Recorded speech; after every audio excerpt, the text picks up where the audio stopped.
లయ మనందరికీ బాగా సుపరిచితమైన పేరు. సినిమాలు ఎన్నో చేశారు, కానీ తర్వాత తన వైవాహిక జీవితంతో పిల్లలతో బిజీ అయిపోయి మళ్ళీ మూవీస్కి రారేమో అనుకున్నా, కానీ సోషల్ మీడియా మాధ్యమం ద్వారా ఎంతగానో అలరించారు ప్రేక్షకుల్ని. మళ్ళీ ఇప్పుడు సెకండ్ ఇన్నింగ్స్ స్టార్ట్ చేశారు. మరి ప్రస్తుతం లయ గారు మనతో పాటు ఉన్నారు. మాట్లాడి అసలు కెరియర్ ఎలా స్టార్ట్ అయింది, మధ్యలో గ్యాప్ తీసుకున్నారు, ఎలా అనిపించింది, ఇప్పుడు మళ్ళీ కెరియర్ రీస్టార్ట్ చేస్తున్నారు అంటే సెకండ్ ఇన్నింగ్స్ ఎలా అనిపిస్తుంది మాట్లాడదాం. లయ గారు నమస్తే, వెల్కమ్ బ్యాక్. చాలా హ్యాపీగా అనిపిస్తుంది, ఎందుకంటే నిజంగా మీరు యాక్టింగ్ చేసిన మూవీస్ అన్ని చూసినప్పుడు భలే అనిపించేది. అసలు మంచి క్యారెక్టర్ అనమాట, ఒక మంచి తెలుగు అమ్మాయి క్యారెక్టర్ బాగుండేది చాలా. కానీ గ్యాప్ తీసుకున్నారన్నప్పుడు కొంచెం ఫీల్ అయ్యాం. మళ్ళీ సోషల్ మీడియాలో మీ ఎంట్రీస్, మీ రీల్స్, మీ గ్యాంగ్ అసలు భలే మెయింటైన్ చేశారండి. నిజంగా రీ ఎంట్రీ ఇవ్వడం మాత్రం చాలా హ్యాపీగా అనిపిస్తుంది. సో అసలు మీ కెరియర్ నుంచి స్టార్ట్ చేద్దాం. అసలు మీ కెరియర్ ఎలా స్టార్ట్ అయింది అంటే ఎవరో ఒకరు ఇన్స్పిరేషన్ అయితే ఉండాలి. కొంతమందికి ఇన్స్పిరేషన్ ఉండరు, ఎవరు గైడ్ లేకపోయినా కానీ వస్తుంటారు ఇంట్రెస్ట్. సో మీరు ఎలా కెరియర్ స్టార్ట్ చేస్తారు అసలు?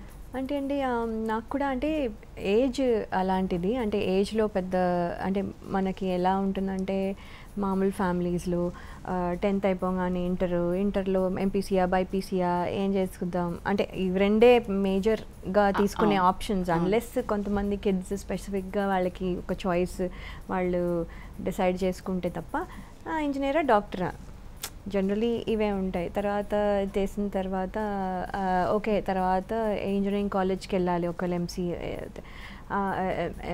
ఎంపీసీ అవుతాయి. తర్వాత వెళ్ళిన తర్వాత అబ్రాడ్ వెళ్ళాలి, తర్వాత ఎంఎస్ చేయాలి. ఇది అంటే ఇలా ఉండేది సిస్టమ్. సో అదే ప్లాన్లో అంటే మనం ఏం స్పెషల్గా థింక్ చేసి ఆ లైన్లో వెళ్దాం అన్నట్టుగా ఒక రఫ్ ఐడియా అలాగే ఉండేది.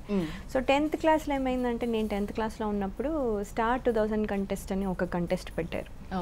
పరదేశీ సినిమా కోసం రాఘవేంద్రరావు గారు టాలెంట్ హంట్ చేస్తూ ఒక రియాలిటీ షో, ఆ టైంలో రియాలిటీ షో పెట్టి జడ్జెస్గా చాలా పెద్ద పెద్ద ప్రొడ్యూసర్స్, చాలా పెద్ద పెద్ద యాక్టర్స్ అదే ఆర్ లైక్ డైరెక్టర్స్ని పెట్టి జడ్జెస్గా పెట్టి ఒక టాలెంట్ హంట్ చేసినప్పుడు దాంట్లో నాకు సెకండ్ వచ్చింది. ఓకే, శివాజీ అప్పుడు ఇంట్రెస్ట్ ఉండేనా నేను ఇట్లా మూవీస్లో చేయాలి అంటే? అండి ఆ ఏజ్ 15లో పెద్ద, అప్పుడు 10th క్లాస్ అంటే 15 కదా, 15లో పెద్ద తెలిసేది కాదు.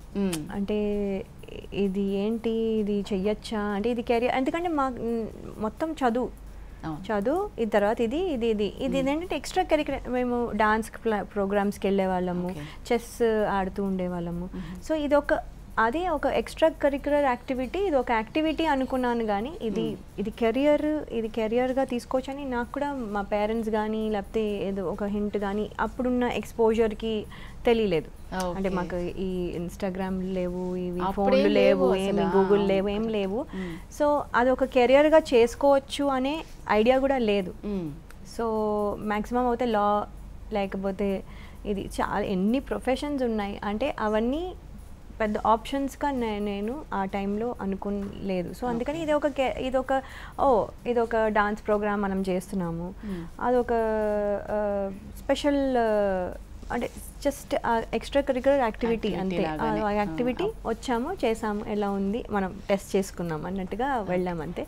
బట్ అది చేసినప్పుడు ఏంటంటే వాళ్ళు సెకండ్ వచ్చింది, అలాగే శివాజీ గారికి సెకండ్ వచ్చింది, అందులోనే ఝాన్సీ గారు ఉన్నారు, ప్రత్యూషకి third, then Kaushal Bigg Boss fame Kaushal గారికి అందులో వచ్చింది. సో వీళ్ళందరూ పార్టిసిపెంట్స్ అందరూ అనమాట. సో అక్కడ నుంచి నెక్స్ట్ ఏంటంటే సినిమాలు ఆఫర్స్ వస్తూ ఉన్నాయి, ఆఫర్స్ చేయాలా లేదా. సో ఇందులో ఏంటంటే సోలో హీరోయిన్ స్వయంవరం అని వాళ్ళు ఇది చూసి అడిగిన తర్వాత మా పేరెంట్స్ని అడగండి, బేసికలీ నాకేమి అంటే ఆల్వేస్ వాళ్ళు వెనకాల డిసైడ్ చేస్తే వాళ్ళు అనమాట. వెళ్ళి అడగండి అంటే మా నాన్నగారు అంటే ఇప్పుడు మనము ఇప్పుడు ఇది కాదు కానీ ఓకే సరదాగా చేయి పర్లేదులే అన్నట్టుగా. ఎందుకంటే అందరూ కొత్త వాళ్ళు, అందరూ ఇది పెద్ద ఇది కెరియర్ అవుతుంది అని పెద్ద అనుకోలేదు అనుకుంటా ఆయన కూడా.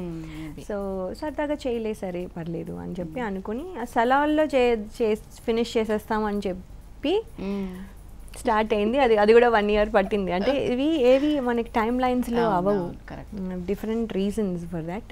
సో అవ్వలేదన్నమాట. సో స్వయంవరం నుంచి స్టార్ట్ చేశారు. సో